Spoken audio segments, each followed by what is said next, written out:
Romans 12, verse 6, the first part of verse 6, and one phrase from verse 8. And since we have gifts that differ according to the grace given to us, let us each exercise them accordingly. He who leads with diligence. Thanks for joining me again for our conversations on God words, theological vocabulary that helps us understand the fellowship into which God has invited us. We're working our way through the letter to the Romans, looking for these and at these terms. Here in chapter 12, we are considering the practical application of the gospel in our lives, that based on the mercies or based on the compassion that God has had for us, to, though we don't deserve it, give us the gift that is the forgiveness of sins and salvation. That is the gift of bringing us into fellowship with Himself and into the fellowship with other believers, the gathering of saints here in chapter 12 called the body, and that we have each been given gifts, and that what is happening here in this part of chapter 12 is this list of gifts encouraging us who have these gifts, whatever the gift is that has been given to us, to use them according to God's plan for us in the body for the good of the body. And the gift that we're looking at today is the gift of leadership. The one who leads ought to do it diligently. So let's talk about this word, leads. Literally, it means to stand before. And it has a number of implications. It's not just standing in front of people, but it's standing in front of the congregation, in front of the body, with a purpose. And our understanding of leadership may be too narrow, or maybe not. But there are certainly a number of implications with this word, leadership.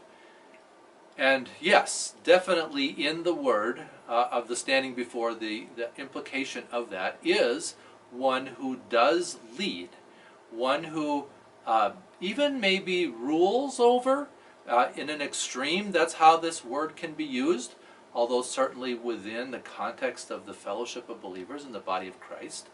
We are not called to lord it over those around us, those who are in fellowship with us.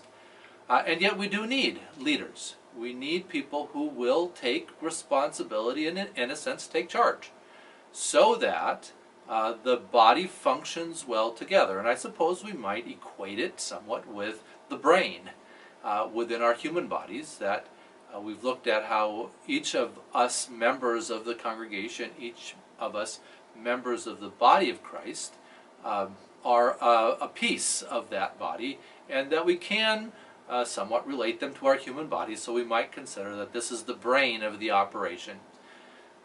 The one who gathers everybody together, the one who organizes everybody, the one who conducts the meetings of the group in an orderly fashion. And that God has given some of us this ability to be leaders and to step into leadership positions, because we need to have the organizers. We need to have the ones who have the wherewithal to gather us together, to organize us, and to go before us in the ministry that has been given to us. And so there is certainly that sense of leadership. There's also another interesting characteristic in this word, and it has to do with caring for. And so the leader is not only one who organizes and charges forth with others following, but it's also the one who cares for. An interesting illustration from my years in middle school. I taught middle school English for many years, and also, although it may seem somewhat odd because I'm far from athletic, did some coaching. And the coaching that I liked the most was with the cross-country team. And we had 4 coaches at the beginning of each school year. We had about 120 6th, 7th, and 8th graders who would come out for the team. And by the end of the year, many of them had dropped out. Actually, by 2 weeks, we called those who were not willing to run. We didn't care if they ran fast. We didn't care if they won races. If they wanted to come out and be a part of the team, we let them be a part of the team. And we simply required that by 2 weeks into the training, they had to be able to run. And so you can imagine, even with the 70 or more that were left from the 120 that started, we could get quite spread out. We would take the students off of the campus, and those fast runners would be out in front, and one of the coaches was able to run out there.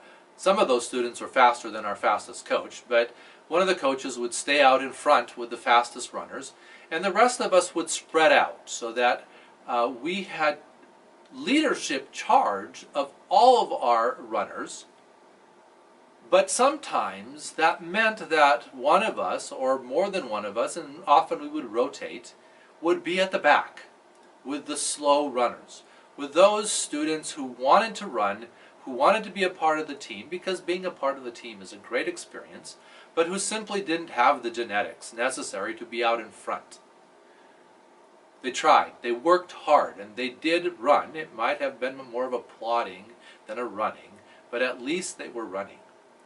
And so, in the sense of the coach and the leadership of the coach there, much of that was caretaking, looking out for and making sure that the students all along that line that by the end of practice could stretch out maybe for a mile even in distance from the front runners to the back runners, that we were exercising care for them, making sure that they were healthy, that they were hydrated, that they were protected from traffic.